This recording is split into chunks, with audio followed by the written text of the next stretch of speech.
ഇപ്പോൾ long distance ട്രാവലൊക്കെ ചെയ്യുമ്പോൾ suspension, അതായത് ഫ്രണ്ടിൽ സസ്പെൻഷൻ കാര്യങ്ങളൊക്കെ ഇങ്ങനെ ഒരു ഇത് കാണുന്നുണ്ടാവും. പക്ഷേ ഇതെന്ന് പറഞ്ഞു കഴിഞ്ഞാൽ ഇതിൽ കവർ കാര്യങ്ങളൊന്നും യൂസ് ചെയ്യുന്നില്ല. അപ്പോൾ കവറൊന്നും യൂസ് ചെയ്യാണ്ടിരിക്കുമ്പോൾ ഈ ഡസ്റ്റ് എല്ലാം അടിച്ചിട്ട് നമ്മുടെ ഈ സസ്പെൻഷൻ്റെ ഇവിടെ വന്നു കഴിയുമ്പോൾ ഇതുപോലെ ഡസ്റ്റ് ഇരിക്കും. ഈ ഡസ്റ്റ് എല്ലാം ഇരുന്നിട്ട് ഈ ഒരു ഇതിൻ്റെ ഉള്ളിലേക്ക് ചെറിയ ചെറിയ മൈന്യൂട്ട് ഒരു പൗഡർ പോലെയായിട്ട് ഇതിൻ്റെ ഉള്ളിലേക്ക് പോകും. അത് കഴിഞ്ഞിട്ട് നമുക്ക് നമ്മുടെ ഈ ഫോർക്കിൻ്റെ സീലിങ് കാര്യങ്ങളെല്ലാം ലീക്ക് വരും. അപ്പോൾ അതിന് ഒത്തിരി പോസിബിലിറ്റീസ് ഉണ്ട്. അപ്പോൾ മാക്സിമം ഒരു കവറ് ഇപ്പോൾ നമുക്ക് മാർക്കറ്റിൽ ഒരു 3000-2000 റുപ്പീസിനൊക്കെ നല്ല കവറുകൾ ക്വാളിറ്റി ഉള്ളത് മേടിക്കാൻ കിട്ടും. ആ ഒരു കവർ യൂസ് ചെയ്യുക. അല്ലാണ്ട് ഇതുപോലെ നമ്മൾ ഫുൾ ഓപ്പൺ ആയിട്ട് ഇട്ട് കഴിഞ്ഞിട്ടുണ്ടെങ്കിൽ നമ്മുടെ ഫോക്ക് സീലിന് പണി കിട്ടും.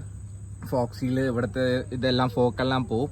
അത് കഴിഞ്ഞിട്ട് ഫോക്ക് ഓയിൽ ലീക്കാവും. ഇതെല്ലാം റിപ്പയർ ചെയ്യുമ്പോൾ കോസ്റ്റ് എന്ന് പറഞ്ഞിട്ടുണ്ടെങ്കിൽ ആൻഡ് ഇതിനെ പറ്റിയിട്ട് ഫോക്കിൻ്റെ കവറിനെ പറ്റിയിട്ട് നിങ്ങൾക്ക് എന്തെങ്കിലും അഭിപ്രായം കാര്യങ്ങളൊക്കെ ഉണ്ടെങ്കിൽ അത് മറക്കാണ്ട് ഷെയർ ചെയ്യുക. പുതിയ ബ്രാൻഡിൻ്റെ പേരോ കാര്യങ്ങളോ പ്രൈസിങ് കാര്യങ്ങളും അങ്ങനെ നിങ്ങൾ യൂസ് ചെയ്തിട്ടുള്ള എക്സ്പീരിയൻസ് കാര്യങ്ങൾ അങ്ങനെ എന്തെങ്കിലും ഉണ്ടെങ്കിൽ അത് മറക്കാണ്ട് നമ്മുടെ വീഡിയോൻ്റെ കമൻറ്റിൽ ഷെയർ ചെയ്യാൻ മറക്കരുത്.